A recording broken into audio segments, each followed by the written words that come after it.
నీ పేరేంటి పాప? Chaitra. Sorry Chaitra, I'm already madly in love. ఎవరు ఆ లక్కీ గర్ల్? లక్కీ గర్ల్ కాదు, lucky boy. Bye?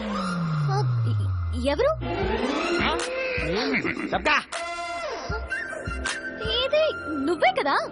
You're right. I love myself. నా మీద నాకెంత ప్రేమ అంటే నేను లేకనే నేను బతకలేను. నేనంటే నాకంత పిచ్చి. నేను లవ్ చేయనన్నాను కానీ నిన్ను లవ్ చేయొద్దని చెప్పలేదే. నువ్వు లవ్ చేయి. ఏమో నేను ఈ లవ్ లో పడిపోతానేమో.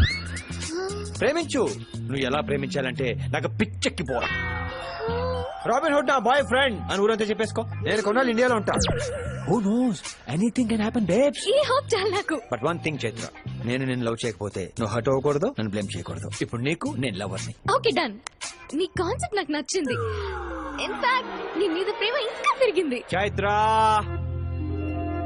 నీ లవ్ కి ఎనర్జీ ఇచ్చి ఫుల్ గా ఎంకరేజ్ చేస్తాను. Oh hi.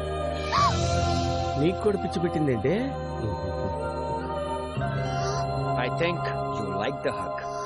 పండగ చేసుకో. పో పో పో. నువ్వు ప్రేమలో పడిపోతావు. That's the spirit. వెళ్ళా పని మీద ఉండు. పో పో.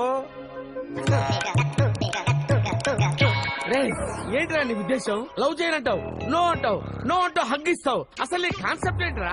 కాన్సెప్ట్ కాదు, కంఫర్టే. ఇప్పుడు మన అమ్మాయిని ప్రేమించామనుకో, షాపింగ్లు అంటారు, సినిమాలు అంటారు, మిస్డ్ కాల్స్ ఇస్తారు. దాంతో ఉన్న మన కంఫర్ట్స్ అన్ని దొబ్బుతాయి. అదే వాళ్ళు మనల్ని ప్రేమించారు అనుకో, మన కంఫర్ట్స్ అన్ని వాళ్లే చూసుకుంటారు. పొమ్మంటే పోతారు, రమ్మంటే వస్తారు. మనల్ని చిన్న పిల్లల్లా చూసుకుంటారు. ఇది కంఫర్ట్ అంటే. దీన్ని కంఫర్ట్ అనరా, సెల్ఫిష్నెస్ అంట. ఇది సెల్ఫిష్నెస్ కాదు, కంఫర్టే. రెండు ఒకటే కదరా. రెండు ఒకటే అయితే ఇంగ్లీష్ లో వేరే వేరుగా రెండు పదాలు ఎందుకుంటాయి?